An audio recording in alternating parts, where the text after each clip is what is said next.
Hello guys, maayong adlaw kanatong tanan mga Philippines. Ito na yung linis na natin yung ating munting okra na 15 kalenya. Yan, malinis na siya. Maganda ng tingnan kasi ang damo aktibo pa sa mga tinanim nating gulay. Ayan na,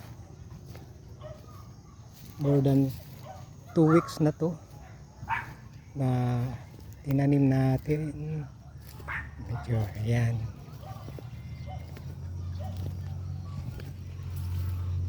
yan sa kilid naman may bakod-bakod, madre agwang bigyan ng bakod.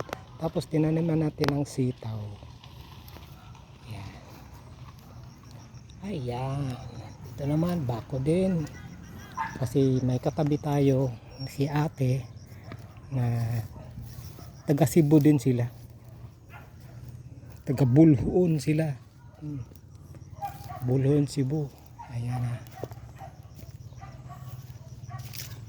kaya nag-garden din sila, pang kusina lang. Ayan na po ang munting garden natin. Tamang tama to sa darating na December,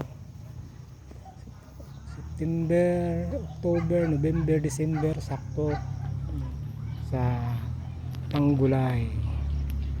Ayan. Salamat sa support mga kababayan.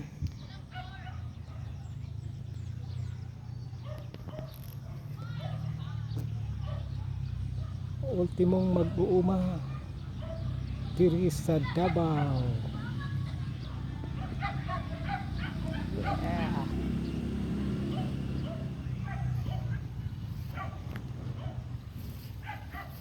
Yan ang ating Christmas tree. Ayan na.